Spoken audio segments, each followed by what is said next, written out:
Welcome to the channel दोस्तों। तो कैसे हैं आप लोग? आशा करते हैं कि आप लोग अच्छे होंगे, मस्त होंगे। दोस्तों आज से हम लोग स्टार्ट करने वाले हैं बिहार जीके का क्लास दोस्तों, यानी कि बिहार स्पेशल जितने भी जीके आपका एमसीक्यूज बन सकते हैं वो सारा का सारा मैं आपको अब पढ़ाने जा रहा हूं। ये एक एमसीक्यूज टाइप होने वाले हैं। इसमें डायरेक्ट क्वेश्चन और आंसर डायरेक्ट हम लोग करेंगे। इसमें जो इस वीडियो में दोस्तों इस पार्ट का वीडियो लगभग 2000 क्वेश्चन हमारे आएंगे, जिसमें कि हर एक पार्ट में आपको 100 से 150 क्वेश्चन आपको जल्दी कराने का मैं कोशिश करूंगा, ताकि आपका जैसे कि आपको पता होगा दोस्त कि आपका एग्ज़ाम में बिल्कुल भी अब टाइम नहीं बचा है। इसी की वजह से आप डायरेक्ट जो क्वालिटी कंटेंट होते हैं उस पर आप फोकस करें। ये जो वीडियो अब मैं आपको 2000 क्वेश्चन एमसीक्यूज कराऊंगा दोस्तों, इसमें से मैक्स चांस है कि आपका इसमें से ही एग्ज़ाम में क्वेश्चन फंसेंगे ही फंसेंगे। तो आपको कुछ नहीं करना, बस डायरेक्ट आप वीडियो को कहीं भी हो, कोई भी स्थिति में हो, आराम से इस वीडियो को आप लोग देखते जाइए। बहुत ही फ़ायदेमंद होने वाले दोस्तों। तो बिना देर किए हम स्टार्ट करेंगे। ये जो मैं करा रहा हूँ दोस्तों, ये जो एमसीक्यूज करा रहा हूँ, ये इम्तियाज़ अहमद सर का एक बुक आता है जो कि बहुत ही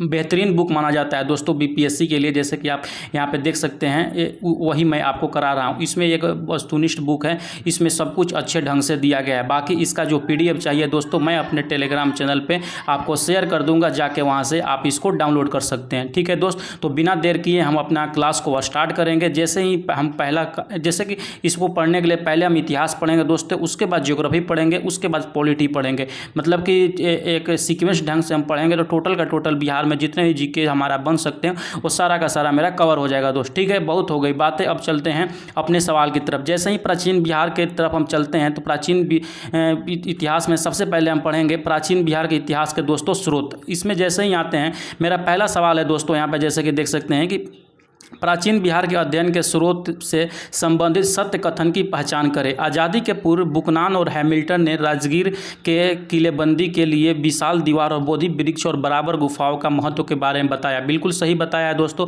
पुरातत्व होट गांव के केसरिया स्तूप टीला और अरेराज और अशोक स्तंभ के बारे में बतलाया।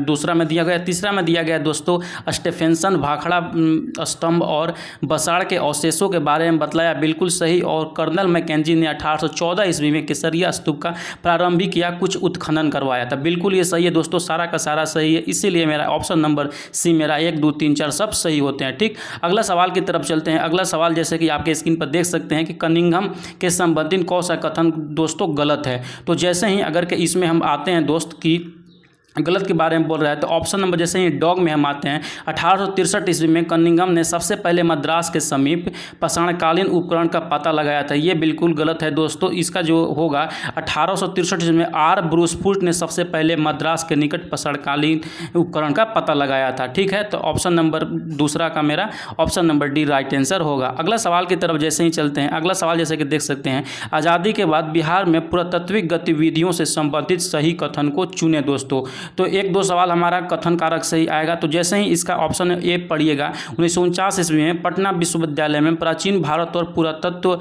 विभाग खोला गया। बिल्कुल ये बात सही बोल रहा है।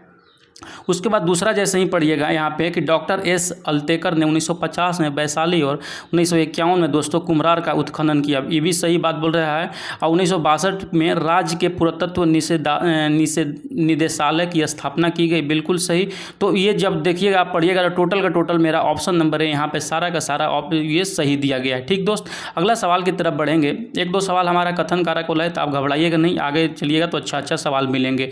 बिहार में मुद्रा अध्ययन स्रोत से संबंधित कौन सा कथन दोस्तों गलत है? तो ऑप्शन नंबर अगर ई में देखिएगा कि बिहार में 98 रत्ती के सिक्के मिले हैं, ये बिल्कुल गलत है। तो वही गलत बोल रहा है, तो ऑप्शन नंबर ई मेरा राइट आंसर होगा। बिहार में दोस्तों 58 रत्ती के आहत सिक्के मिले हैं, न कि 98 रत्ती के मिले हैं। ठीक, अगला सवाल है कि महादेवी प्रभुदया के 2 अभिलेख कहाँ से प्राप्त हुए दोस्तों? तो वो प्राप्त हुए बसाड़, यानी कि ऑप्शन नंबर ए मेरा यहाँ पे राइट आंसर हो जाएगा। अगला सवाल की तरफ चलेंगे। अगला सवाल जैसे कि आप स्क्रीन पर देख सकते हैं कि केशव नामक एक व्यक्ति ने बोध गया में एक शिव मंदिर का निर्माण करवाया दोस्तों। ठीक, उसकी जानकारी कहाँ मिलती है? तो उसकी जानकारी जो दोस्तों मिलते हैं हमको मिलते हैं धर्मपाल के बोध गया प्रशस्त अब्लिक में, ऑप्शन नंबर ए यहाँ पे राइट आंसर हो जाएगा। क्वेश्चन नंबर 7 की तरफ चलेंगे तो देखेंगे जैसे कि यहाँ पे ऑप्शन मतलब सवाल है दोस्तों कि श्रीलंका के भिक्षुओं का वर्णन किस अभिलेख में मिलता है दोस्तों।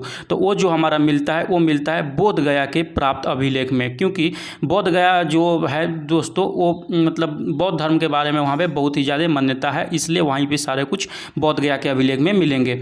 अगला जो सवाल है दोस्त यहाँ पे कि राजनीति रत्नाकर पुस्तक के लेखक कौन है दोस्त। तो राजनीति रत्नाकर का जो पुस्तक के लेखक है वो है मेरा चंदेश्वर, ऑप्शन नंबर ए मेरा राइट आंसर हो जाएगा। अगला सवाल है कि कौटिल्य की पुस्तक अर्थशास्त्र किस विषय पर आधारित है दोस्तों। तो किस विषय पर आधारित है, वो आधारित है मेरा शासन के सिद्धांत और अभ्यास के बारे में। अगला सवाल की तरफ बढ़ेंगे। अगला सवाल नंबर मेरा 9 है दोस्तों कि उद्वंत प्रकाश के लेखक कौन है दोस्तों। तो जो उद्वंत प्रकाश के लेखक है वो मेरा लेखक है मौलिक कवि, ऑप्शन नंबर ए मेरा राइट आंसर हो जाएगा।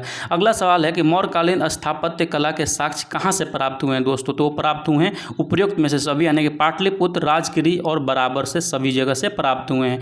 नेक्स्ट सवाल है बिहार पर गढ़वालों के आधिपत्य का प्रमाण मिलता है। तो कहाँ से मिलता है दोस्तों प्रमाण, वो मिलता है मनेर ताम्रपत्र से, ऑप्शन नंबर ए यहाँ पे राइट आंसर हो जाएगा। ठीक, अगला सवाल की तरफ चलते हैं। अगला सवाल आपके स्क्रीन पर देख सकते हैं दोस्त, जैसे कि यहाँ पे नजर आ रहा होगा आपको कि बिहार आने वाले महत्वपूर्ण चीनी यात्री का नाम कौन है दोस्तों। तो जो बिहार आने वाले चीनी यात्री थे दोस्तों वो फाहियान भी थे, इत्सिंग भी थे और हिवेन सांग भी थे। तो ऑप्शन नंबर डी मेरा यहाँ पे राइट आंसर हो जाएगा। अगला सवाल है कि प्राचीन बिहार के इतिहास के जानकारी के मुख्य स्रोत हैं दोस्तों। तो क्या मुख्य स्रोत हैं, वो मेरा मुख्य स्रोत है जैसे कि भाग्यावशेष, यात्रा वृत्तांत, अभिलेख, सिक्का और धार्मिक ग्रंथ सबका सब है। तो ऑप्शन नंबर डी मेरा यहाँ पे राइट आंसर हो जाएगा। अगला सवाल की तरफ बढ़ेंगे। अगला सवाल दोस्तों आपके स्क्रीन पर है कि प्राचीन पाटलिपुत्र के संबंध में जानकारी के स्रोत हैं। तो क्या पाटलिपुत्र के जानकारी के स्रोत हैं दोस्तों, वो स्रोत है मेरा भाग्यावशेष, धार्मिक ग्रंथ जैसे कि अभी देखें, यात्रा वृत्तांत, ये सभी मेरा ऑप्शन नंबर दो राइट आंसर हो जाएगा। अगला सवाल है कि बिहार में मौर्यकालीन अभिलेख प्राप्त हुए हैं। तो जो मौर्यकालीन अभिलेख दोस्तों प्राप्त हुए हैं वो कहाँ से प्राप्त हुए हैं। तो मौर्यकालीन अभिलेख जो प्राप्त हुए हैं लौरिया अरेराज से प्राप्त हुए हैं, लौरिया नंदगढ़ से प्राप्त हुए हैं और सहरसा से दोस्तों प्राप्त हुए हैं। तो ऑप्शन नंबर मेरा यहाँ पे दोस्तों कैट बिल्कुल सही हो जाएगा। 2, 3, 4, 5 से मेरा कैट सही होगा, पाटलिपुत्र से नहीं मिला है। अगला सवाल की तरफ बढ़ते हैं। अगला सवाल जैसे कि देख सकते हैं दोस्त कि अशोक का लघु शिलालेख एक फर्स्ट जो होता है दोस्तों प्राप्त हुआ था। तो मतलब कहाँ से प्राप्त हुआ था, ये सहरसा से, यानी कि सहस्राम से दोस्तों, सॉरी सहरसा में बोल रहा हूँ, सहस्राम से ये प्राप्त हुआ था। ठीक, अगला जो सवाल है दोस्तों क्वेश्चन नंबर 18 आपके स्क्रीन पर देख सकते हैं कि बिहार से प्राप्त मौर्यकालीन अभिलेखों की भाषा है। तो कौन सा भाषा है दोस्तों, तो वो भाषा है मेरा यहाँ जैसे कि देख सकते हैं प्राकृत मेरा भाषा है। नेक्स्ट सवाल है कि बिहार से प्राप्त मौर्यकालीन अभिलेखों की लिपि है। तो कौन सी लिपि है, ये लिपि है ब्राह्मी लिपि। अगला सवाल है कि बिहार में धातु प्रशस्त युगीन अवशेष मिले हैं दोस्तों, कहाँ से मिले हैं, वो मिले हैं चिरांद, चेचर और मनेर सभी जगह से। तो ऑप्शन नंबर डी मेरा राइट आंसर होगा। 21 नंबर क्वेश्चन है दोस्त कि बिहार के नवादा जिले के अपसर से प्राप्त अभिलेख में किस राजवंश के बारे में जानकारी मिलती है। तो किस राजवंश की जानकारी मिलती है, तो वो परवर्ती गुप्त के बारे में मिलती है। ऑप्शन नंबर ए मेरा यहाँ पे राइट आंसर होगा। अगला सवाल की तरफ बढ़ते हैं। क्वेश्चन नंबर यहाँ पे दोस्तों देख सकते हैं 22 नंबर है कि बिहार प्रांत के आरा से प्राप्त देवबर नाग का लेख तथा शाहपुर पटना एवं मंदार बांका से प्राप्त लेखों में जानकारी मिलती है दोस्तों। किसके बारे में जानकारी मिलती है, तो वो जानकारी मिलती है मेरा यहाँ पे परवर्ती गुप्त वंश के बारे में। ऑप्शन नंबर डी मेरा राइट आंसर होगा। नेक्स्ट सवाल है कि पाल शासकों के बारे में जानकारी मिलती है। पाल शासकों की जानकारी दोस्तों मिलती है देवपाल के मुंगेर अभिलेख में, नारायण पाल का भागलपुर ताम्रपालिक अभिलेख से, महिपाल प्रथम के नालंदा एवं मुजफ्फरपुर अभिलेख से। तो ऑप्शन नंबर डी मेरा यहाँ पे राइट आंसर हो जाएगा। 24 नंबर क्वेश्चन जैसे ही चलते हैं आपके स्क्रीन पर है कि बिहार के लिए सर्वाधिक प्राचीन साहित्य स्रोत है। तो बिहार के लिए जो सबसे प्राचीन स्रोत है दोस्त वो है मेरा यहाँ पे अथर्ववेद। अगला सवाल है कि बिहार में स्थित महाजनपदों के बारे में जानकारी मिलती है, किससे मिलती है? वो मिलती है अंगुत्तर निकाय से। नेक्स्ट सवाल है कि नालंदा के सरायटीला में उत्खनन से प्राप्त हुआ है दोस्तों, क्या प्राप्त हुआ है? वो प्राप्त हुआ है पाल काल का बौद्ध विहार। Option number C right answer होगा। 27 नंबर क्वेश्चन की तरफ चलेंगे। 27 नंबर क्वेश्चन आपके स्क्रीन पर देख सकते हैं कि बौद्ध साहित्य विनय पिटक एवं दीघ निकाय से जानकारी मिलती है, किससे क्या चीज़ की जानकारी मिलती है दोस्तों? यानी कि वो मिलती है मेरा मगध के राजतंत्र एवं वैशाली के गणतंत्रों के बारे में तथा मौर्योत्तर बिहार के बारे में दोस्तों। ऑप्शन नंबर सी मेरा यहाँ पे राइट आंसर हो जाएगा, क्योंकि ए और बी दोनों है। अगला सवाल है कि बिहार में बड़े पैमाने पर उत्खनन कार्य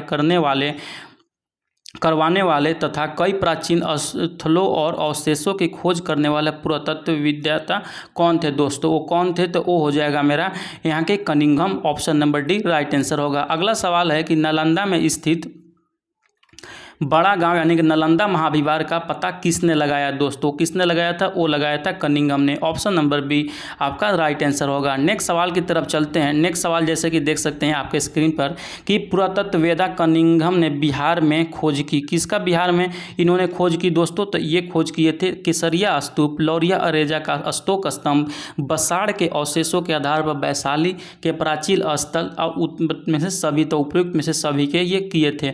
अगला सवाल है कि विदेह के राजा जनक ने निष्क तथा सुवर्ण या सतनाम उपहार में दिए, यह कहाँ वर्णित है दोस्तों? ये वर्णित है बृहद्रण्य उपनिषद में। ऑप्शन नंबर ए आपका राइट आंसर हो जाएगा। नेक्स्ट सवाल की तरफ चलते हैं। नेक्स्ट सवाल जैसे कि देख सकते हैं कि बिहार से प्राप्त मौर्य अभिलेखों की लिपि है।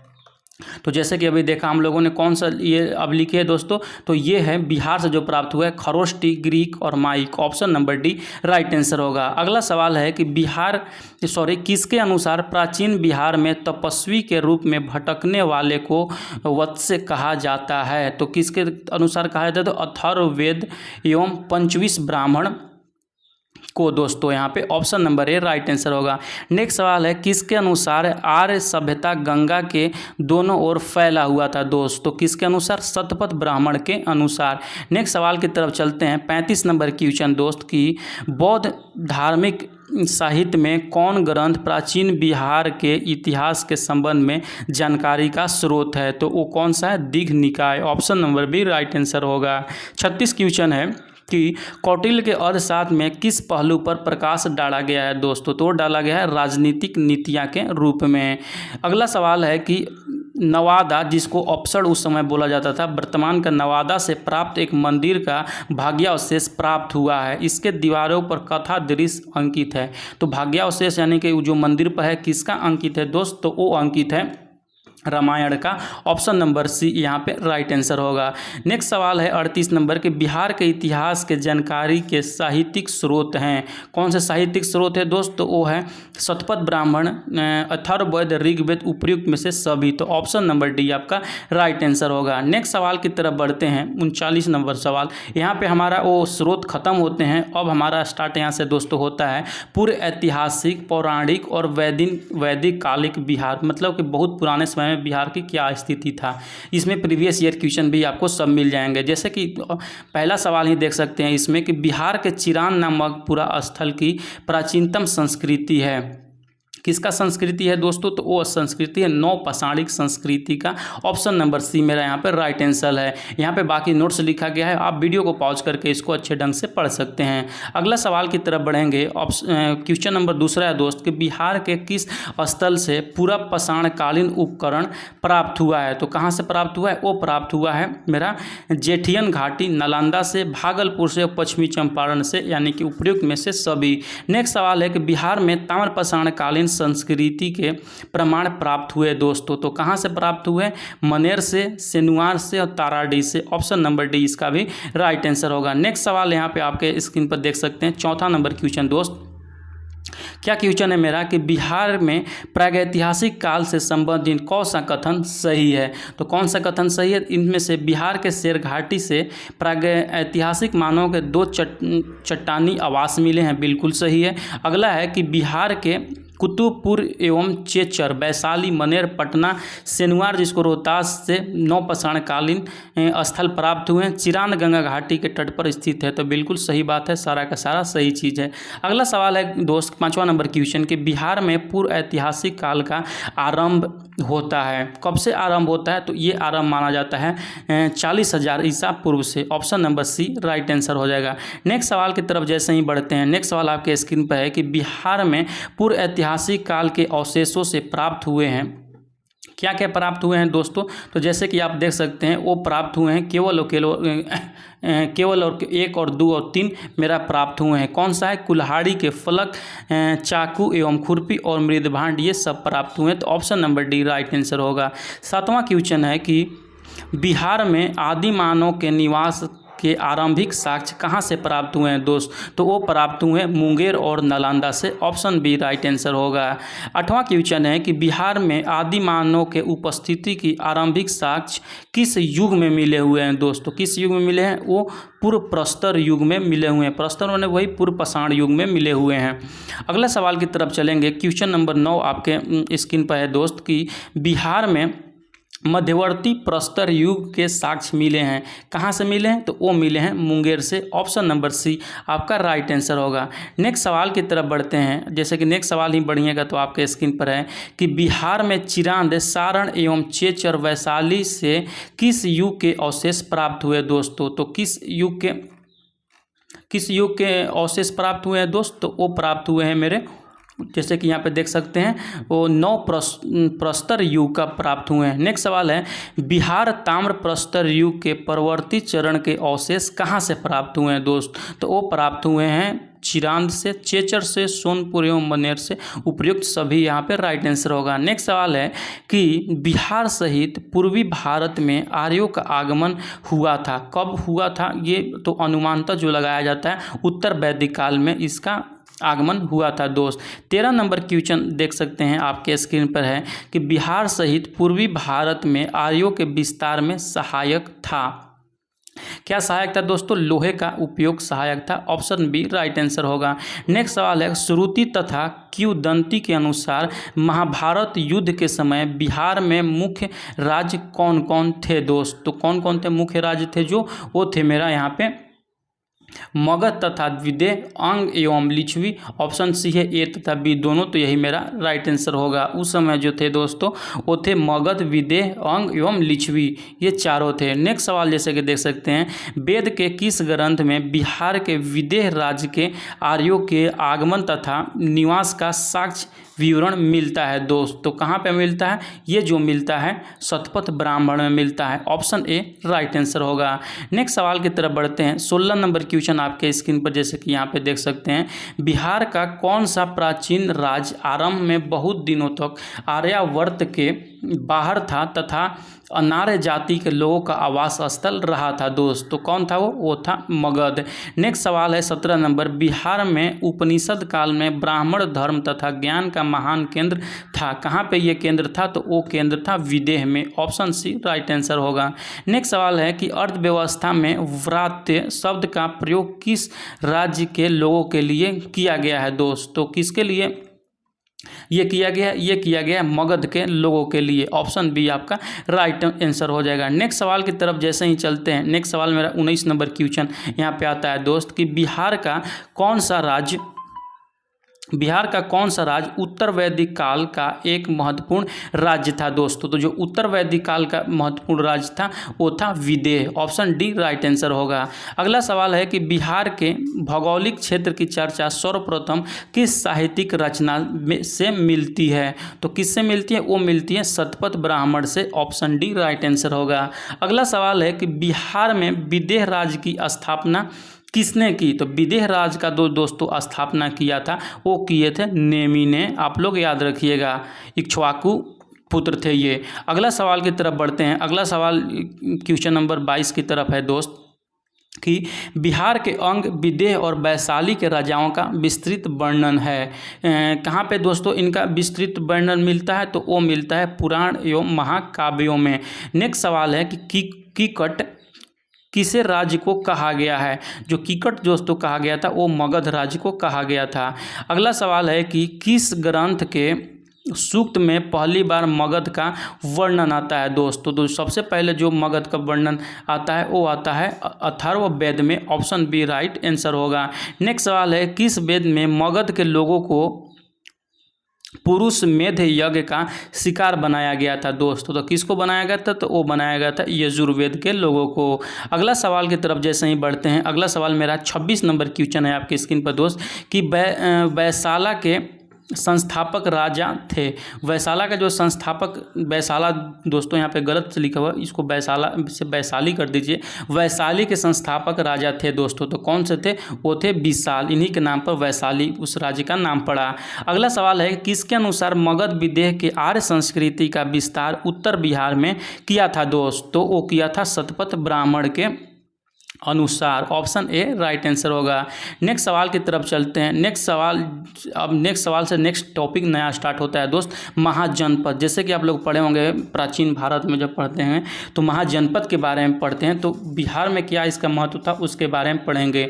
जैसे कि पहला क्वेश्चन देख सकते हैं, अंग महाजनपद से संबंधित गलत कथन की पहचान कीजिए दोस्तों। तो जो गलत कथन है इसमें अगर ऑप्शन नंबर डी देखते हैं आप, मगध के शासक बृहरथ ने अंग को पूरी तरह मगध में मिला लिया था, तो बिल्कुल ये गलत है। ऑप्शन नंबर डी यहाँ पे राइट आंसर हो जाएगा। अगला सवाल की तरफ बढ़ते हैं। क्वेश्चन नंबर 2 दूसरा में जैसे कि देख सकते हैं दोस्त कि बिहार में स्थित वज्जी महानगर से संबंधित कौन सा कथन सत्य है दोस्तों? तो ऑप्शन नंबर डी अगर के ये देखिएगा तो लिखा हुआ उपरोक्त में से सभी, यानी कि ये जितने चीज़ें यहाँ पे देखे हैं ऑप्शन, आप वीडियो को आराम से पॉज कर दीजिए, ये सारों को पढ़ लीजिए आप। तो ऑप्शन नंबर डी यहाँ पे राइट आंसर होगा।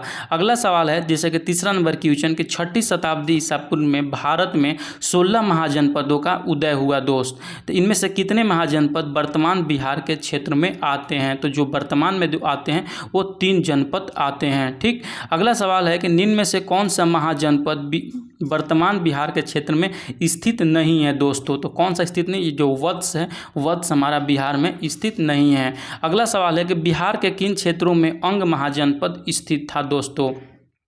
तो जो अंग था वो था चंपा में, आप लोग याद रखिएगा दोस्त। एक सेकंड दोस्तों, हाँ 5 नंबर क्वेश्चन यहाँ पे थोड़ा सा गलत हम पढ़ लिए। अगला ये 5 नंबर क्वेश्चन दोस्तों कि बिहार के किन क्षेत्रों में अंग महाजनपद स्थित था दोस्तों? तो ये कहाँ पे स्थित था? ये भागलपुर और मुंगेर में स्थित था। ठीक। क्वेश्चन नंबर 6 की तरफ जैसे ही पढ़ेंगे, 6 जैसे कि देख सकते हैं, अंग महाजनपद की राजधानी थी। तो अंग महाजनपद की राजधानी कहाँ थी? तो वो थी चंपा। ऑप्शन नंबर डी आपका राइट आंसर होगा। नेक्स्ट सवाल की तरफ बढ़ते हैं दोस्त। नेक्स्ट सवाल जैसे कि आपको देख सकते हैं कि बिहार के पटना तथा गया का जिला किस महाजनपद में सम्मिलित था? तो ये जो सम्मिलित था ये सम्मिलित था मगध में। Option number B right answer होगा। 8वां क्वेश्चन है कि मगध महाजनपद की राजधानी थी। तो मगध महाजनपद की दोस्तों कहाँ पे राजधानी थी? वो थी गिरिब्रज यानी कि राजगीर में। पाटलिपुत्र में भी था लेकिन स्टार्टिंग में जो था दोस्तों गिरिब्रज में था, इसलिए उसको ही सही लेंगे। नेक्स्ट सवाल है कि मगध तथा अंग महाजनपद को कौन सी नदी पृथक करती थी? तो कौन सी करती थी दोस्तों? वो करती थी चंपा नदी। अगला सवाल है कि बिहार में स्थित कौन सा महाजनपद 8 राज्यों का एक संघ था दोस्तों? तो वो था वज्जी, आप लोग याद रखिएगा। 11 नंबर क्वेश्चन की तरफ बढ़ते हैं। तो आपके स्क्रीन पर दोस्तों 11 नंबर क्वेश्चन है, वज्जी संघ में कौन सा राज्य सम्मिलित नहीं था? तो कौन सा राज्य सम्मिलित नहीं था दोस्तों? तो वो था चेदी, सम्मिलित नहीं था। नेक्स्ट सवाल है कि वज्जी संघ की राजधानी थी दोस्तों, वज्जी संघ की जो राजधानी थी वो कहाँ पे थी? वैशाली में उसकी राजधानी थी। बिहार के भागों में स्थित कौन सा महाजनपद में गणतंत्र था दोस्तों? वो था वज्जी में। जैसे कि प्राचीन इतिहास में 7-8 का मैं जब पढ़ा रहा था समरी में, ये सब बताया हुआ है उसमें। अगला सवाल की तरफ बढ़ते हैं। अगला सवाल जैसे कि आपकी स्क्रीन पर देख सकते हैं दोस्त कि ईसा पूर्व 6ठी सदी में विश्व की प्रथम गणतंत्र व्यवस्था कहाँ थी? तो ये कहाँ थी दोस्त? तो ये थी वैशाली में। Option number A right answer होगा। 15 नंबर क्वेश्चन है कि मगध की प्रथम राजधानी कौन थी? तो ये तो सबको पता होगा, जो मगध की प्रथम राजधानी थी दोस्तों राजगिरी गिरिब्रज में था। 16 नंबर क्वेश्चन है कि प्राचीन भारत के 16 महाजनपदों में एक था। तो 16 महाजनपदों में थे जो एक था दोस्तों, आप लोग जैसे कि यहाँ पे देख सकते हैं वो कौन था, आप लोग ये कमेंट सेक्शन में ज़रूर से ज़रूर बताएं, क्योंकि ये बहुत ही इजी सवाल है। अगला सवाल की तरफ बढ़ते हैं। अगला सवाल जैसे कि आपके स्क्रीन पर देख सकते हैं दोस्त, मेरा यहाँ पे सवाल है कि विश्व का पहला गणतंत्र वैशाली में किसके द्वारा स्थापित किया गया था दोस्तों। तो किसके द्वारा ये स्थापित किया गया था, ये स्थापित किया गया था लिच्छवी के द्वारा। तो आज के वीडियो में बस हम लोग इतना ही देखेंगे। आगे जब ये नेक्स्ट वीडियो आएगी, या शाम को आएगी या कल सुबह आएगी, तो इसमें बौद्ध धर्म, जैन धर्म, जितना भी धर्म है उसको बारे में हम क्लियर कर लेंगे दोस्तों। तो कैसा लगा वीडियो आप कमेंट सेक्शन में जरूर बताएं। जाने से पहले आप लोग के लिए एक अनाउंसमेंट है कि जो बच्चे खुद से तैयारी कर रहे हैं और अभी तक उन लोगों को पता नहीं चल रहा है क्या नहीं पढ़ें क्या पढ़ें, या आप एक ऐसा पैड कोर्स का ढूंढ रहे हैं जो आपको एक अच्छा सा बेहतरीन तैयारी करा दे, तो ये आप इसको प्रीफर कर सकते हैं, जो मैंने खुद तैयार किया है बीपीएससी पीआरटी सिलेक्शन किट। ये मात्र आपको 299 रुपये मिलेंगे। सारा का सारा पीआरटी का जितना भी दोस्तों सिलेबस है इसको कवर किया गया है। इसको बाई करने के लिए दिए गए नंबर पे आप हमको व्हाट्सएप कर सकते हैं, बाकी वीडियो को पॉज करके देख सकते हैं क्या कंटेंट इसमें मिलेगा। ठीक है दोस्त, मिलते हैं नेक्स्ट वीडियो में, तब तक के लिए पढ़ते रहिए, मुस्कुराते रहिए, तब बाय।